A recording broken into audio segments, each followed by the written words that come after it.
You're listening to DraftKings Network.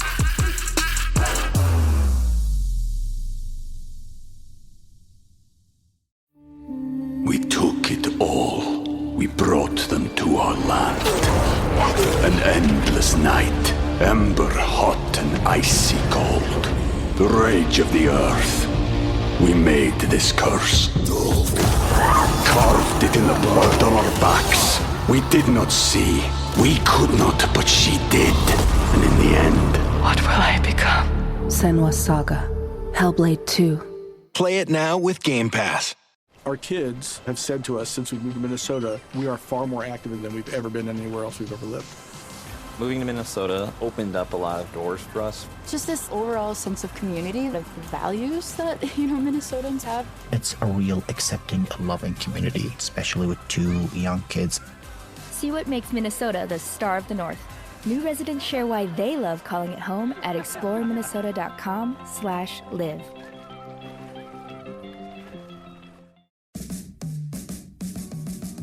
Welcome to the Big Suey, presented by DraftKings. Why are you listening to this show? The podcast that seems very similar to the other Dan Le Batard podcast. I'm sorry, I'm not going to apologize for that. In fact, the only difference seems to be this imaging. I have been tempted in restaurants just walking past tables to grab somebody's fries that if they're just there. That hasn't happened to you guys? I've done it.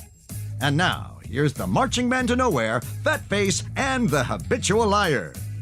Forgive me for a second here as I try to get caught up on reading breaking news. Sports Business Journal is reporting that the NBA, this stinks, will formalize new deals with ESPN, NBC, and Amazon this week. NBC will air Basketball Night in America on Sunday nights after the NFL season, and this means that next season will be the last for TNT and Inside the NBA. So the best sports studio show there's ever been. Charles Barkley won another Emmy last night, as he always does as part of that show.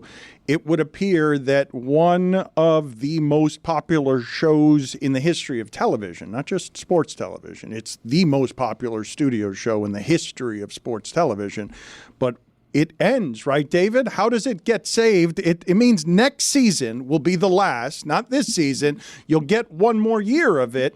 But is there anything that rescues that? David Samson with us. Nothing Personal is the name of the podcast. He talks about other things other than business, but he is an authority on business stuff. Better coverage of business than I've seen anywhere in the sports media field, where it gets covered very poorly. Explain to me what all of this means, David, and if there's any avenue for saving the show that all of us seem to love. Well, you love the people, not the show. And so the question is, do any of the new networks who have rights to show basketball games, will they try to hire Shaq, Kenny, and Charles? And will Ernie follow up on his promise not to leave Turner?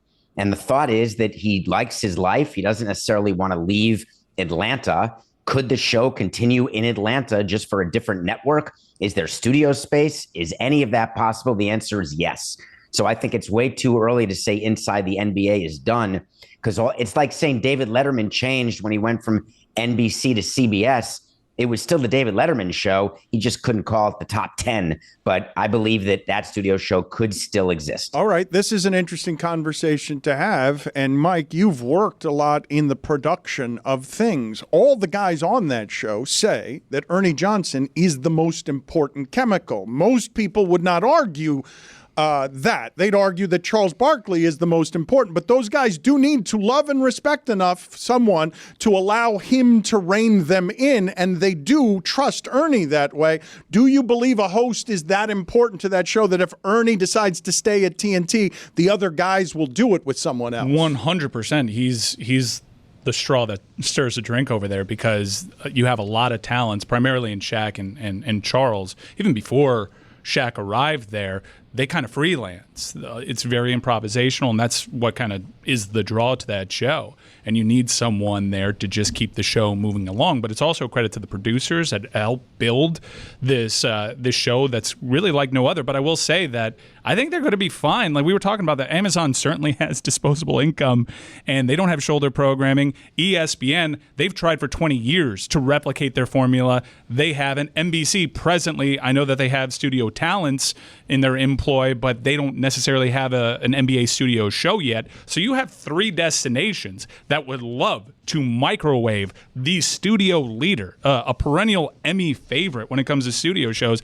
I think if I'm Amazon, what I do is I ask Turner, what do you want for the Atlanta studio space? We bring everybody back. Basically, Turner is now Amazon, and you just wipe your hands of it. Wow. Everybody's happy. Am I not the only one that thinks that Ernie is just playing the negotiating game? Everyone, because he's so fundamentally decent, everyone's just taking him at his word. I think he's just playing the game here. I think Ernie's not leaving, and I think those guys won't leave Ernie. I think Ernie will leave for the right number if he's with his guys. I think he's just playing the game right here. Ernie Johnson came out and said, I'm not leaving Turner. That's just that's negotiating. Well, I think because I think you're forgetting a few things about Ernie, and don't forget in the past when Ernie was sick, there's just a lot of things that would indicate that I don't think that Ernie would need to play that card publicly. And as far as leverage goes, they've got all the leverage. They don't need to leak leverage. They don't need to play that leverage publicly. They know that the networks need them. Barkley knows it, Shaq knows it, Kenny knows it, and Ernie knows it. The people who generally use PR for leverage are those who don't have it. But he doesn't need to leave Turner, per se. He says he doesn't want to leave Turner. Okay, right. You give him a carve-out for baseball and all the other Turner things that you're a part of. And when you say you don't want to leave Turner, what you're really saying is you don't want to leave your life. You don't want to leave the comforts of home. So you just make that the mecca for wherever Amazon or NBC or even ESPN decides to have their tentpole studio show. I think as attractive as the NBA deal is, now you have a whole world of possibilities with the standard when it comes to sports coverage in Turner, and I think they're looking at it as they're a free agent too. And it may need to be renamed. It's possible. We don't know. Does Turner own Inside the NBA, quote unquote? In which case you just rename it. It really is based on the people. And in terms of replacing Ernie, you find another conductor, and it sounds like it's impossible. There'd be no way to replace him. But I assure you, everybody, we're all replaceable. And so I don't worry. They're not going to not have Barkley and Shaq and Kenny do a show because Ernie won't do it or they can't come to an agreement. Much like if Charles decides that he can't come to an agreement, the show will go on with somebody else. If you think Adam Lefkoe's not going to jump at that opportunity, you're insane. Right. I should tell the audience and Chris Cody, though, that in my history in the media, there are very few people that I would believe more when they're saying something publicly than Ernie Johnson. It's not just that he's a decent person, it's that he prides himself on being fundamentally honest. Just what his agent wants you to think. Chris, he doesn't need the leverage. I mean, but Stu, you always need more leverage. I'm just saying, if he ends up at another network, Ernie doesn't. But what you're saying is not an impossible thing for ESPN, NBC, or Amazon to overcome. They can hear that note and say, okay, what we'll present to you is your life stays as is. And guess what? Here's a little pay bump. So I think that there's a very logical path here for us to keep getting what we know now as Inside the NBA, which also, by the way, is probably up for negotiation too. You can license that name or what have you. If I were to bet on it, I think that you're just going to see it move places. Which way would you bet, David? That it will not be called Inside the NBA, but that those guys will find a home somewhere else, and it will be with a different conductor, not Ernie. That would be my bet. And I think that people are going to act all surprised today. And if you listen to the Sporting Class with Skipper and Pablo or any Nothing Personal, we've known that Turner wasn't going to re-up. We've known it for over a year when David Zaslav, forget sitting courtside in Knick hat, that's all a bunch of crap, no one cares.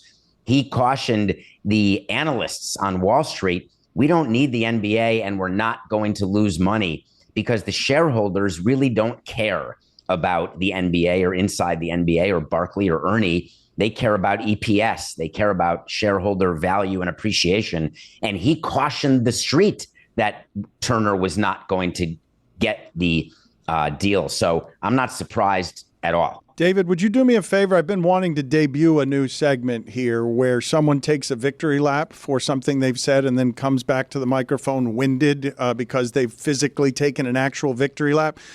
The sporting class and the fact that you guys got it right on what it is would happen here. Do you want to take around your apartment a quick victory lap right now and come back and we will talk about this Jaden Rashada story? He has to be winded? Yeah, just take a he runs marathons. Take a couple I'm of not going to victory. get winded doing that. I may get schwitzy, but not winded. All right, can you just do something that represents the debut of the victory lap segment as I explain to the audience what's happening with Jaden Rashada, where he is suing Billy Napier for $13 million? That's not around your apartment. He's running in place, yeah. Yeah, it's not. Okay, actually, well, should we do it that way? It's not a lap. All right, should we do It's a marathon runner. It's an That's ISO not cam. fair. Maybe with somebody else. Either way, it's not going great. Okay, that's I'm fine. surprised he's wearing pants.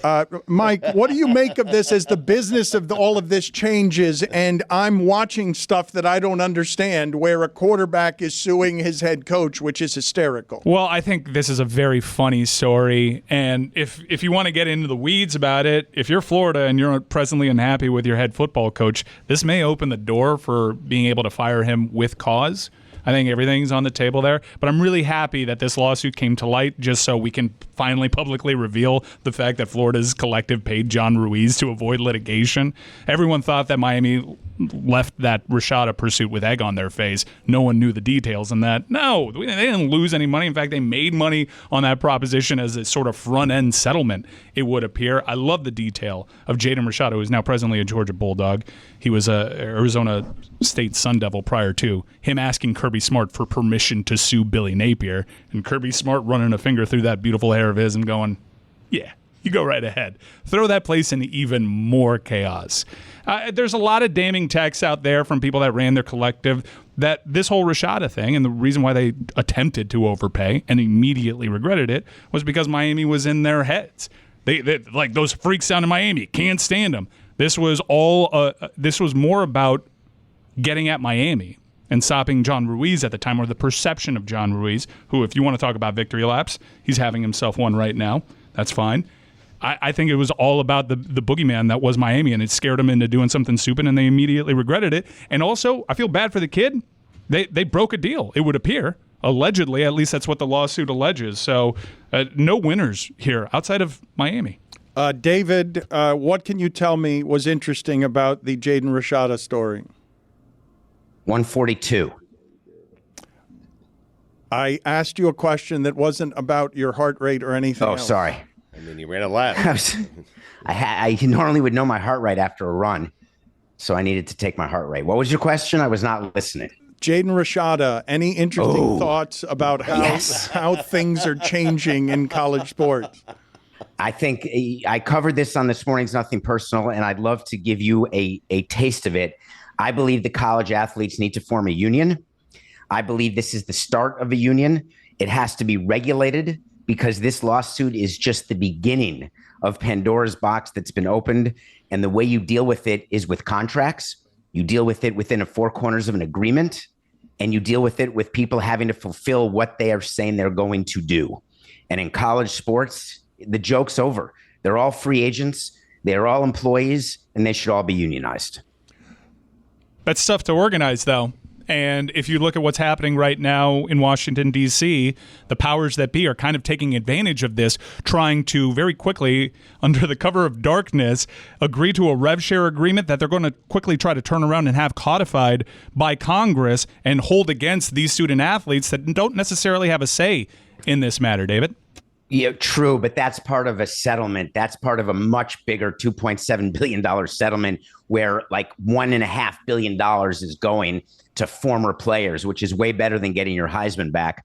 It's totally shocking to me. It would be like Andre Dawson trying to get money because all these crappy players get more than he does, or a good basketball player bringing, John Koncak in and saying, give me money. So that is a major settlement, part of which is the going forward revenue sharing that you're talking about. And I get rid of all of it, and I would go to straight free agency in college. Samson, stay there. Tony, go ahead and look up how musty the John Koncak reference is. John Koncak, I believe, got fewer than $5 million. I smiled, though. It might have been fewer than $10 million. We're going to come back with David Samson after this.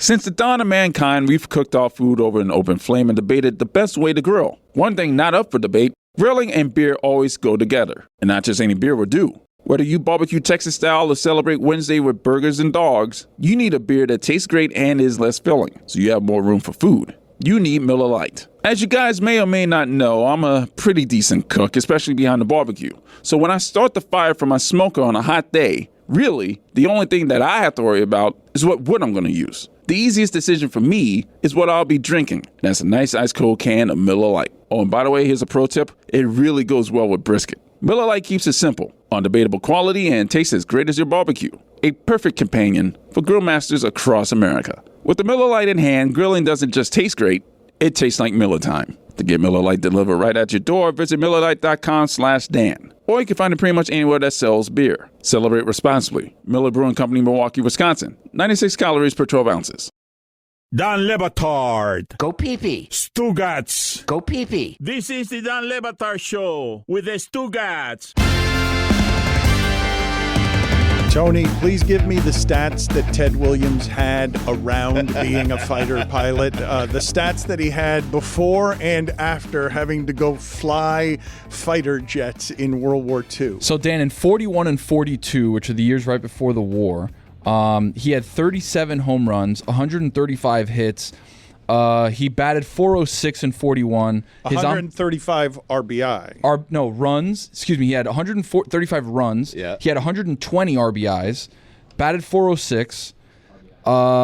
Dude, he had an incredible season. And then he had another season in 42 of 137 RBIs. Batted .356. His on base percentage. Why are you laughing? I don't know. Tony reading stats is like you reading. Yeah, I don't know.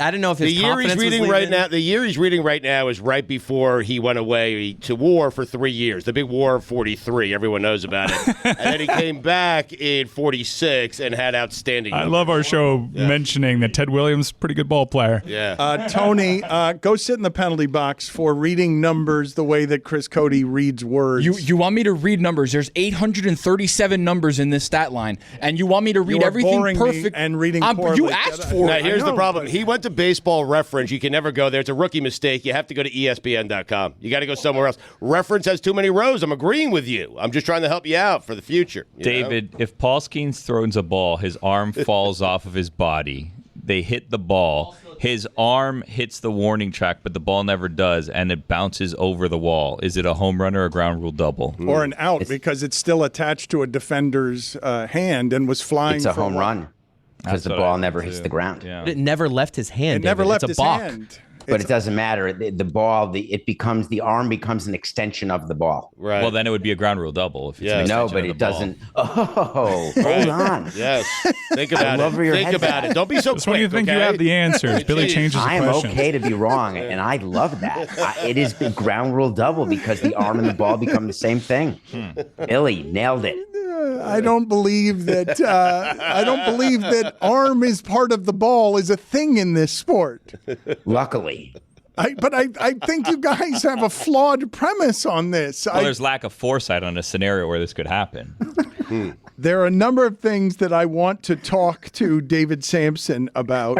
I'm sorry, Dan. Are you saying that Paul Skeens, because he throws so hard that his arm will just come off and then someone will hit the arm and it'll go all the way to the warning track? That's right. Like an arm that's right.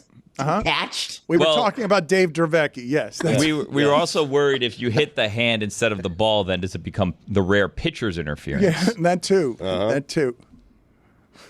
Hadn't considered that. I hadn't considered much of this. We didn't know whether it would just be a balk and the whole play would be nullified. Do you have any more questions about this ground-shaking Rashada thing? I do. David, look, the University of Florida not getting the results that they want from this head coach. Say you're a disappointed UF administrator. Are you seeing this lawsuit, and while you publicly have to defend your head coach, you got this in your back pocket and you're checking with legal to see if you could maybe get out from this contract with cause? Because you think that part of his contract would be for cause that he can't make a misrepresentation to a player. I don't know what to think because I've never been encountered with this scenario. So I'm asking you, with your legal background, and if they're not particularly happy with Billy Napier, is there an avenue here for the University of Florida to explore possibly firing Billy Napier with cause, maybe down the line, maybe after they lose the first 2 games of the season? I don't know. They're still fighting with Gruden, right? So cause is such a major thing. To prove cause, there are provisions in every contract that you sign, how you get terminated for cause, and being sued is not one of them, because anybody can be sued at any time. Man, I would have been fired 50 times for cause if it's just about being sued. And so then the question is, what was he sued for, and what's the result of the lawsuit? If he makes material misrepresentations or somehow shows the university in bad light, not by losing games, that's a provision that's often there, that you can't sully your employer and that you can be terminated for cause. So if you guys at Meadowlark would say things on the air about DraftKings or about Skipper or Dan, that it's possible you would violate your contracts. But in the case of the coach of Florida, this is a lawsuit really about a contract and a broken promise.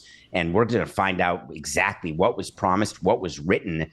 And my guess is Florida is going to want to settle this, and they're not going to really want any discovery at all. But if say you're AD and this guy's not giving you the results, do you just say we're firing him with cause eventually down the line? It's not worth it, Mike. Just to kick that can down the road because more money's going to pump in anyways. Like, at least I don't have to pay this right now. We saw with Al Golden, he was fighting over contract money, and that took several years. So does it just behoove you? And I've said behoove a lot. I know that. Does it behoove you to just kick the can down the road and say cause and just move on?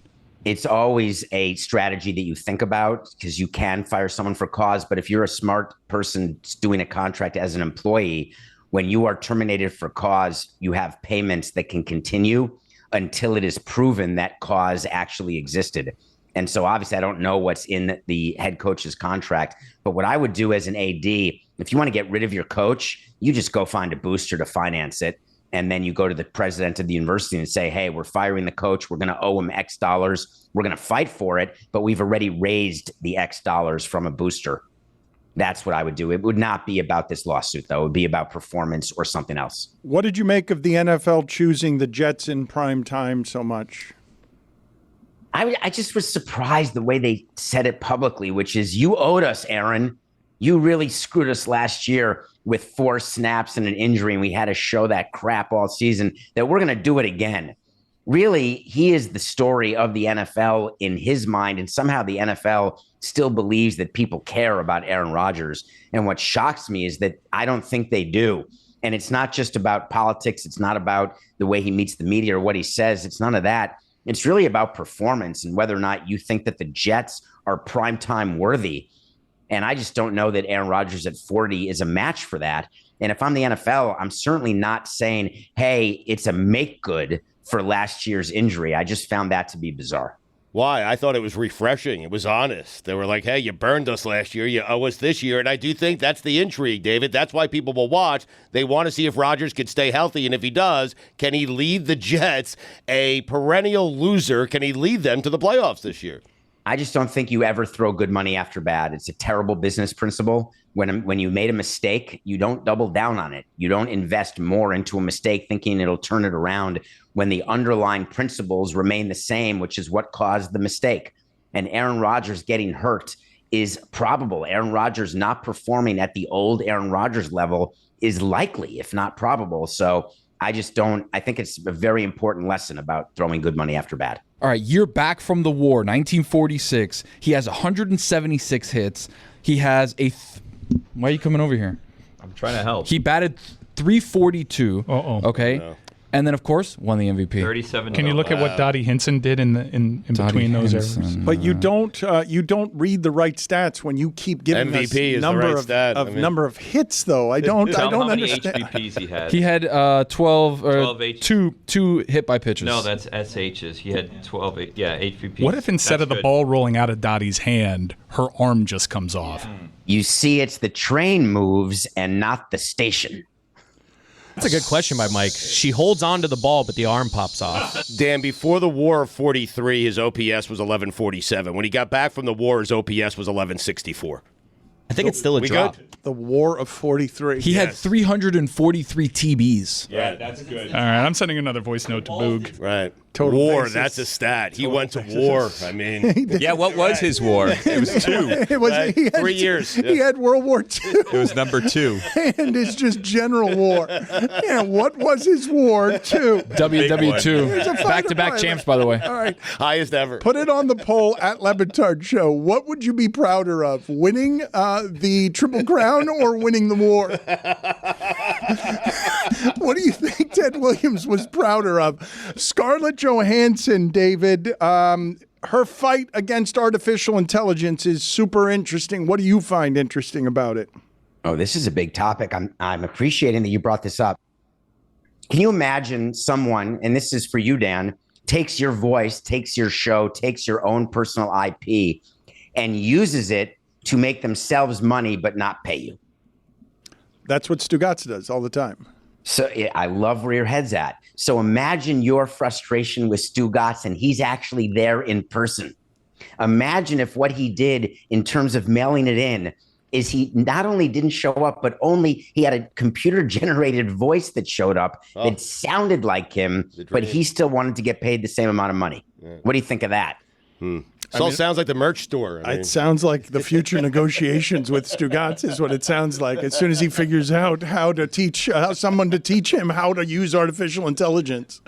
So here's what happened with Scarlett Johansson. There was a great movie called Her with Joaquin Phoenix, and it was ahead of its time from 2013. And she played an artificial intelligence voice that Joaquin Phoenix got into a relationship with, sort of like Lars and the Real Girl, except it's not a blow-up doll. And so OpenGPT, ChatGPT, OpenAI, they came up with this amazing system with a voice, and they wanted Scarlett Johansson to be the voice. She said, you know what, I'll pass. They said, no problem, and they released it. And it sounds just like Scarlett Johansson. And it's not, but it sounds like her. So she's suing, saying, you took my voice when I didn't give you permission. And this is what the strikes were about last year in Hollywood. It was AI was a huge part of it, because if you can pay AI, which is a fraction of the cost, if you can get Scarlett for nothing, you get Scarlett for nothing. And that's extremely scary to everyone out in Hollywood. So she is suing almost on behalf of everybody. And keep in mind, she's the same one who sued based on movies not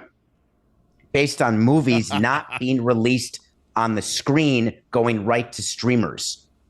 She wanted to get paid money because she owned a gross percentage of a film that was grossing fewer dollars because it was going streaming and the money was not being credited properly. So Scarlett is sort of the fighter for all people.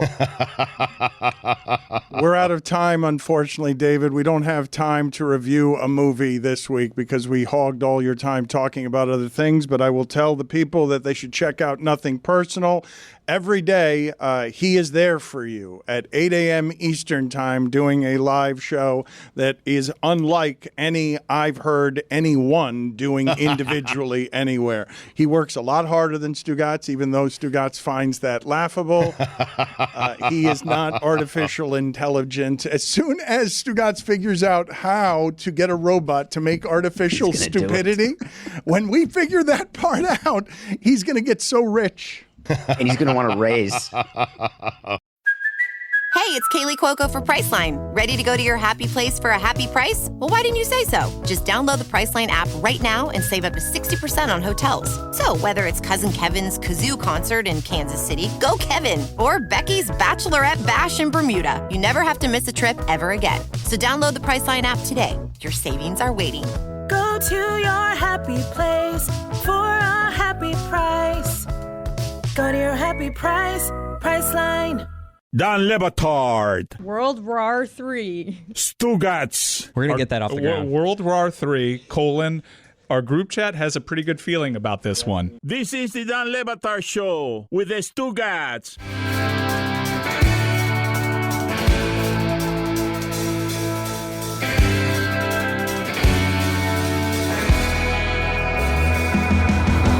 Forgive me, please, if I sound too surprised by what I'm about to say, but I really don't have a reference point in my lifetime living in South Florida for what I'm about to say.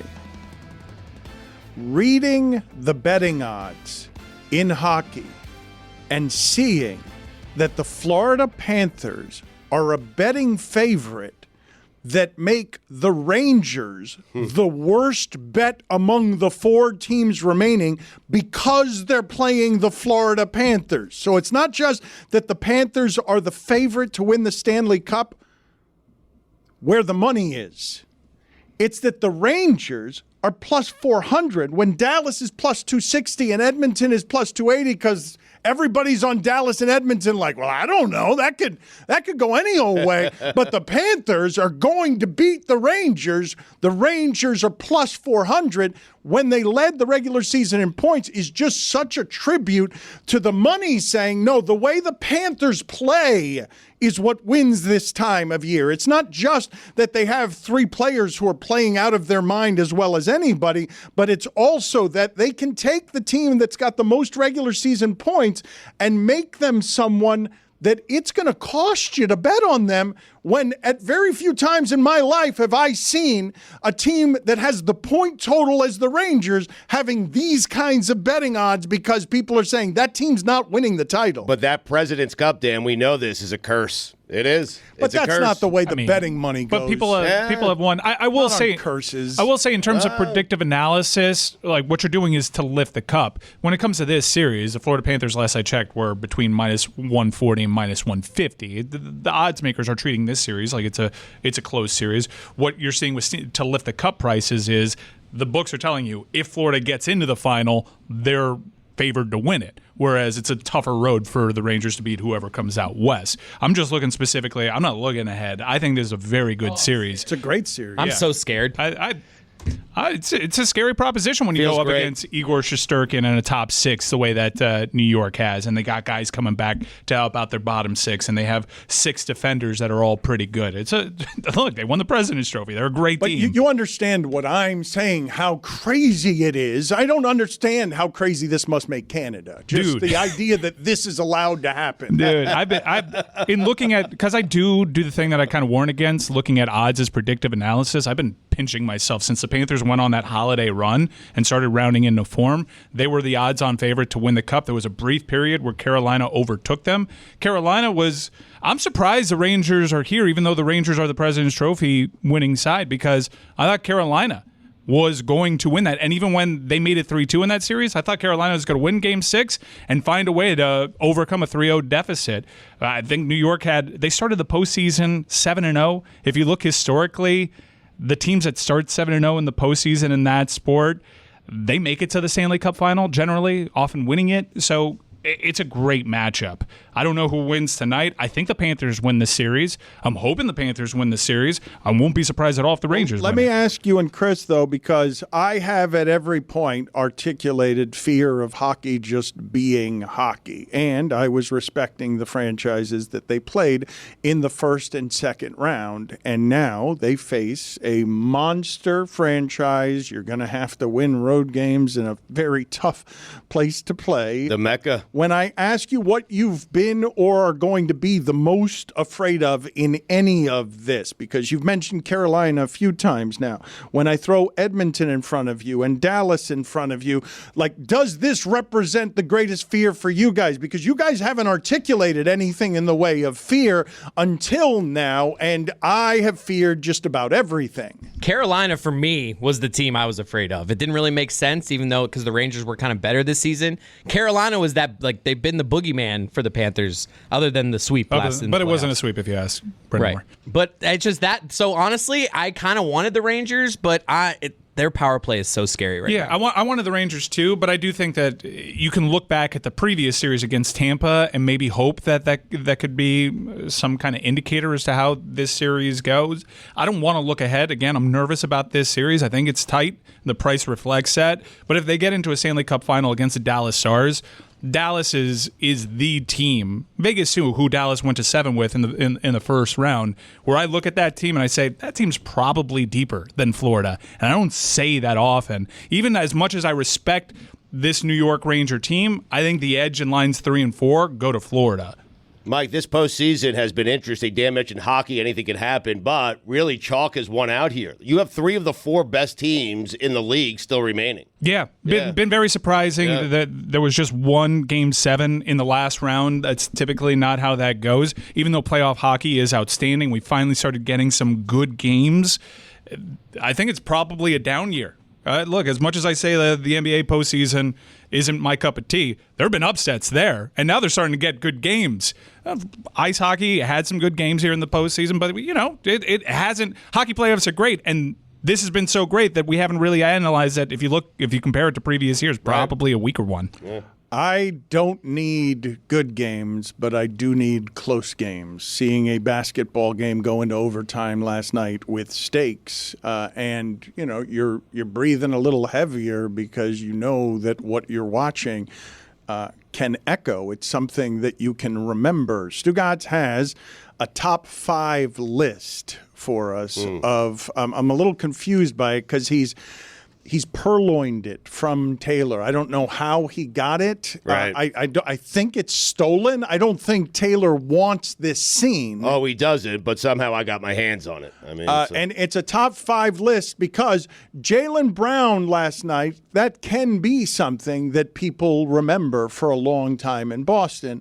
Or it can be a nothing. I remind you that just last year, Derek White made a buzzer beater to make a series that went from 3-0 to 3-3, and no one remembers that because they lost in Boston in Game 7. You have to finish it off. You have to finish it. It's weird to say about sports. There are all sorts of moments that seem huge at the time that then get forgotten.